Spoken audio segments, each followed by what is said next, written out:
Update. Let's move on. As indicated earlier on, among the issues we're discussing today is that which concerns the textile industry. Now, you know, this country has a lot of stories, a rich history in as far as the textile industry is concerned. This labor-intensive part of the economy has had its mixed fortunes in this country, and it still yearns for more investments. And experts have been called in to pump in resources to revive it and bring it to life. This has not been an easy journey, but the potential that lies in it is immense, at least according to those that have an eye for it. To look at this and more, have in studio the Zambia's High Commissioner to Nigeria, Dr. Salomon Jere, and comes along with a textile industry expert from Cameroon. She's an investor, in herself, Sack Kendem. And I would like to welcome you both. Thank you. Did I say that correctly? Yes. Oh, thank you very much. Well, looks I'm not doing very badly. Doc, good to see you. Oh, thank you. So it's so sweet to be back home. Yes, I'm sure you missed Ishima and all these other things.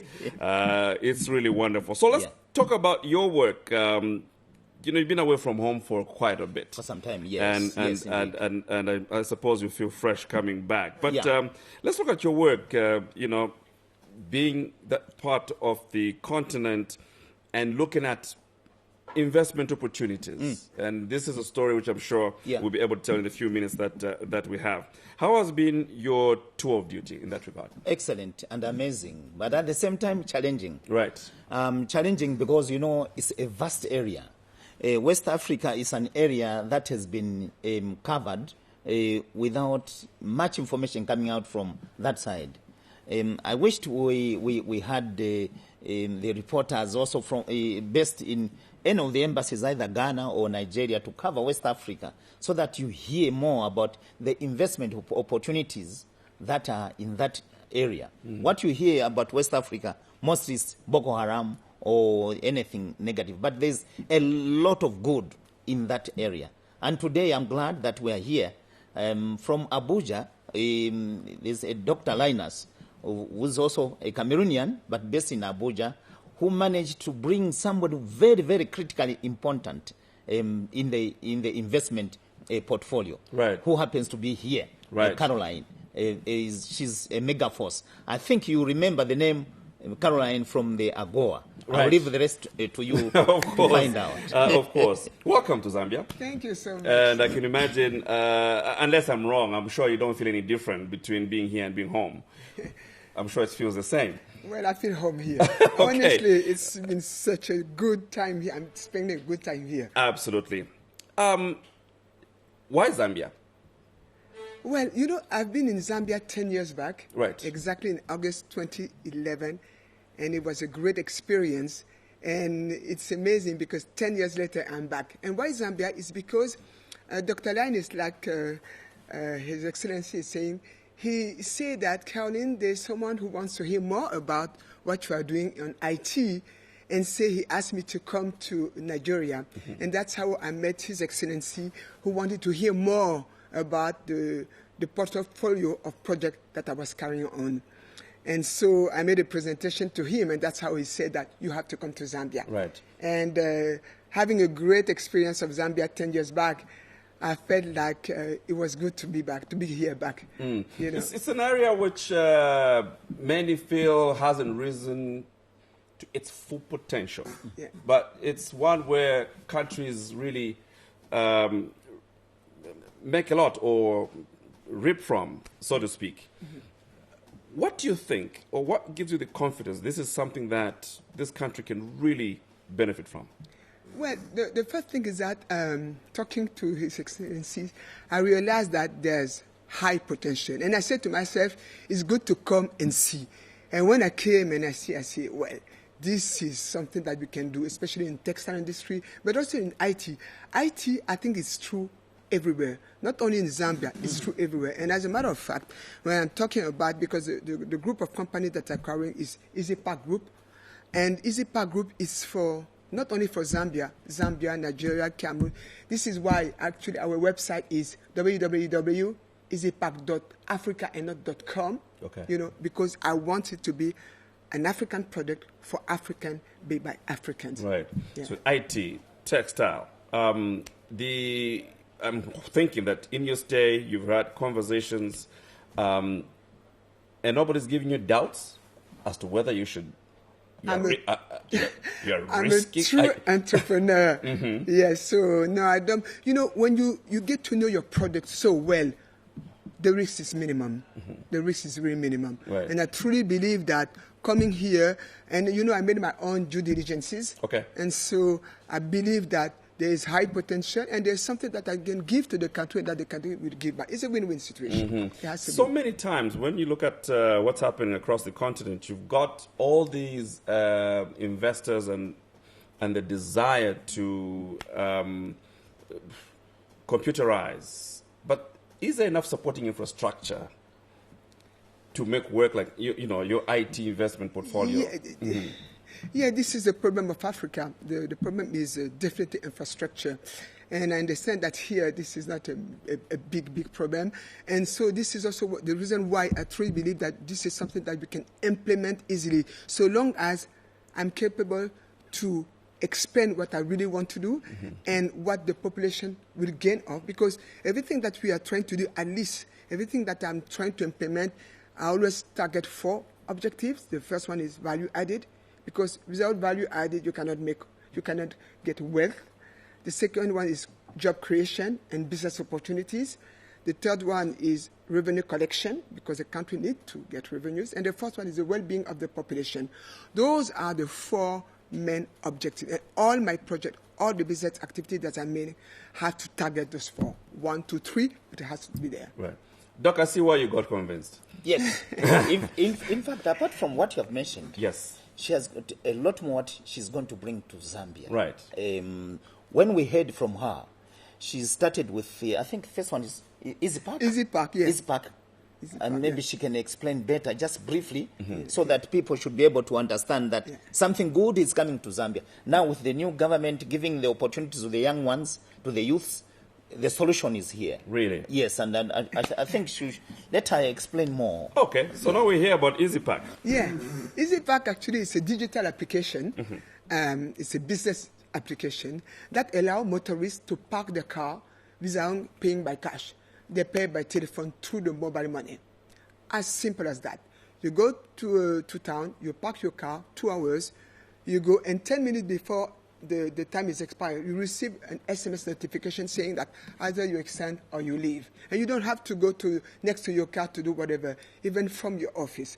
And so it is something very simple. The way it works is that you just have to pop up your account from the mobile money, and every time you park, it deducts the balance of your account.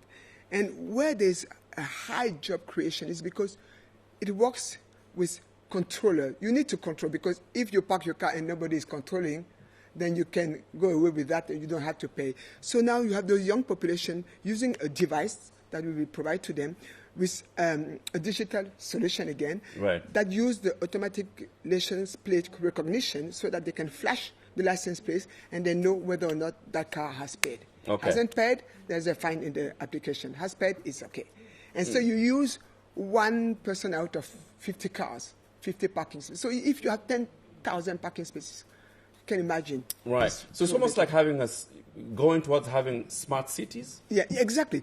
Actually, everything that I'm trying to do is towards smart cities, mobility, that, it improves the productivities, and it helps so much for the city, modernize the city, revenue collection, because, the experience that we had in Nigeria and in Cameroon, I'm going to give you those 2 examples. In Nigeria, in that train station, when it was manually, they were getting 90 millions naira.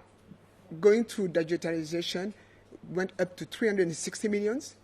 In Cameroon, between 2016 and 2018, revenue collection for parking was 400 millions, and with the projected figures is 1.3 billion in a year. Meanwhile, in 3 years, it was 400 million. So you can see the difference using a digital application for countries. So not only revenue collection, job creation, no more bribes, modernize the city, and is an African project, right. which I'm proud of. I suppose local authorities. Yes, the local authorities already. Right. We've had the meetings with the PS, local government, and a number of councils, the provinces, so that the youths that we have, the army of youths, we have a solution which has come. Right. And we believe that if nothing is done to these youths, the police will have a lot of work. Right. Yes, you know what I mean. Right. And Caroline is bringing a solution to Zambia. She's talking about this Easy Pack solution. And there are I think there are about 5 programs, because it's a group of companies. Right. And we are so happy that the Zambia Development Agency has opened their hands to this investment. And they are talking about, we want to use the M-phase to seat the company, and also to go to all these our 10 provinces, not only in Lusaka.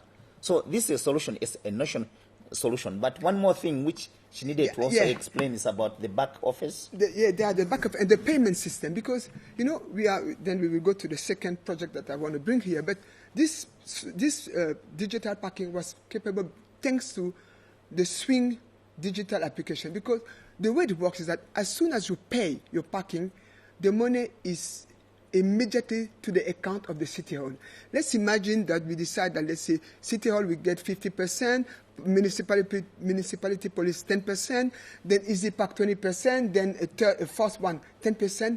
The money is instantly split into the account of those people. So you don't have to come at the end of the day, say how many cars has been parked, etc., etc.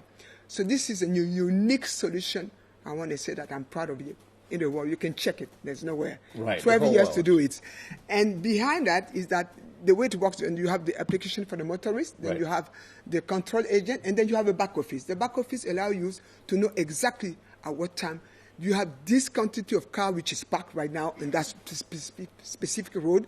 You know that you have maybe this amount of money coming to the country. You have all the statistics possible into the back office. So this is the engine of the whole solution. The solution is working into the 3, the motorist application, the controller agent, and the back office. That's why we call it a business application. Right. And many young people are spending their time there. And what you're simply saying is that they could be looking at a job. Yeah. And this is the second product that we want to put, is the digital application Swing. Because, we are talking about the use, IT, etc. But how are they going to make the payment? Payment is a major issue. I keep saying that to the government, even in Cameroon, I keep saying that.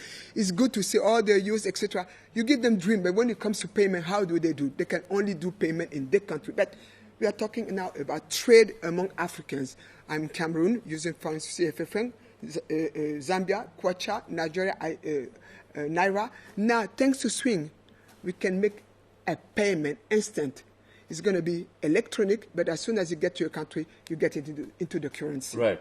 Doc, give me a picture of how much interaction is being had. And I know that there are many people out there who've had experience. They're representing the country as ambassadors. But how much work do you think there is to be done to enhance this Africa can solve its own solutions, Yes, talk. exactly. There's a lot of work. Number one, I think we have there's a stigma that when you talk about development, you think about the West all the time. Africa has got its own solutions. And I'm glad that Easy Pack, they've a solution for the African problems. They understand what we go through, and they know what we need. We don't need to go to China. We don't need to go to another person. Here she is. Right. And you will see what she's bringing, because the program is supposed to start, I think, from November. November, this November. Right. So that the youths that we have a solution, an African solution.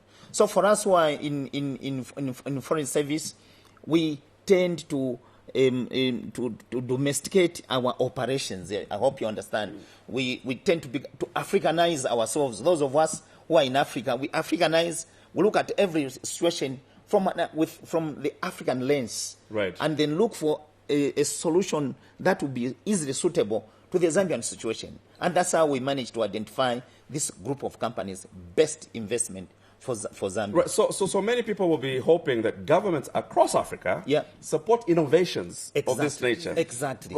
But in many instances, you have to struggle to get the attention of government. Thank you. So, that's where the problem is. Right. Yes. In fact, in Nigeria, for example, there's a company called Innocent. Innocent, they manufacture cars. These cars, just like the GX, beautiful, the military vehicles and so forth. But for them to get that credibility, to get the support from other African countries, they have to struggle. Right. I just hope and pray that we won't have to struggle here in Zambia with the Easy Pack, because they are bringing a platform of a different apps, I think about 5. Already she's an expert in textile. Come and see what she has. What I saw, I was amazed. Right. An African solution. Right. Let's talk about the textile, though. Because, again, this is an area which still sees this country, the continent, what is from the West is what is more acceptable. What is done by the locals, well, they really have to compete. How do you change that narrative? And who endorses what is good, really? Well, I think that, we Africans, we have to trust on our capacity. And the way I see it, at least in Cameroon, now everybody, in terms of textile, they are Cameroonian. Okay. And this has to be spread all across Africa. And I understand that here in Zambia there is a gap. And as an international expert, because anytime there's anything relating to industrial garment manufacturing, I'm called. I always call to try to help people implement a project, set up a strategy. And the way I see it in Zambia is to set up an industrial garment manufacturing, minimum for 200 equipment, and having a center, a training center, so that we make continuous training to people, so that some of them can be part of the garment manufacturing, and some of them can set up their own sewing workshop, so that they become an entrepreneur and then start producing for people. This is the way it has to be. We need to change the way in Africa we produce, one person, one clothing. We are not making money that way. The way we make money is as a production line, having, let's say, 3-4 machines. So we can be 3-4. You can have 3-4 young person being together producing. So instead of producing, let's say, 8 pence a day, with that group of 3 people, they will be capable to produce 40 to 50 pence a day and make more money. This is what it is about. And we don't have to go to Europe or whatever. We can produce everything here, and then everybody's... And the value added between the fabric and the finished good, let's say the cotton and the pants, multiplied by 12. That's a lot. That's a lot. And in some other country, it can be multiplied by 45, 50. So the value added is done overseas. It has to be done in our country. Well, we get carried away, and I mean generally people that are so engrossed with labels, for example. I don't know whether I should mention some fashion labels, but you know how we get carried away? People get carried away. Well, I've been both. I've been into fashion and I've been into industry. It's 2 different sectors. Both are acceptable. But we have to understand that when it comes to fashion, you have to be very critical in terms of quality, standard, market. And for me, I don't believe it's accessible to everybody. So you have a room for this kind of business, but you do have a room for the larger one, which is a mass production. Because mass production, you have uniform, you have military, you have corporate, you have so many. Everybody's wearing clothes, right? Everybody's wearing clothes. It's really continuous. And there's a way to make money in that business. And to give works for so many people. And having that expertise, I'm willing to provide that to Zambia. That's very interesting. I wanted her to bring out the final issue that she's bringing to Zambia. Is smart, you say smart lighting. Let her explain what. Smart lighting is a very innovative solutions, and I'm proud to bring it to Zambia, is for us the possibility to give free lighting for everybody. How? Good question. It's a concept of providing lighting bulbs and poles, which is powered by LED-based photovoltaic, without prior investment for authorities, with all the Wi-Fi connectivity, etc. The way it works is that we provide lighting, but in return, we negotiate with now the city council or the city hall, and we help them develop services linked to digitalization, let's say, or land title, etc. Let's take an example, very simple. When you do the lighting, that's what we call smart lighting, because it's deployed with Wi-Fi connectivity. Then you give light, but we give also access to internet to those young. Now, when you do that, you have a network that you set up between this light and the Wi-Fi. And doing that, with that network, you have the possibility to create a data center. A data center is used for everybody who's into startup, but you cannot have that. I see Easy Park, I pay my money to the data center in France, Europe. Meanwhile, we can now have that in the city hall, and the city hall can charge out a private like me. Then when I pay, a minimum amount will allow me to refund the lighting, and the rest will be my margin. And so we will develop services like that. So it gives competition to utility companies. Exactly. And then it's revenue collection. So we help now the city hall to develop some services that we now charge the private to pay. Okay. So that's the way it works. Wow. And finally, the call centers. Yeah, You know, when you are in certain banks, when you talk to them, you using the phone, you hear the center is maybe in India or another country. This company, when we listened to their presentation, they were talking about setting it here in Zambia. Would want Zambia to be the hub of Southern Africa. In as far as cost centers are concerned. Exactly. Okay. And they've come up with a system. The finances, everything is ready. And I think come November up to January, February. Yeah, January, February, yeah. We want to start to set it up, train people. You've been working, Doc. We have to. We want the youth to come on board. You have been working. Looks like you've been very busy. And I'm sure we'll follow it up. Thank you so much for coming, Doc. Thank you so much, and God bless you. Amazing. Thank you so much for coming. Thank you so much, sir. And really good to have you. So it's interesting that we have high commissioners that are not, that are busy out there bringing investment. And can you imagine if everybody did that? We would be in a different place. I'm sure that those in authority think this is a very good idea. Thank you, Dr. Jere. Thank you, sir. And one more time, thank you, Caroline. Thank you so much. You're watching the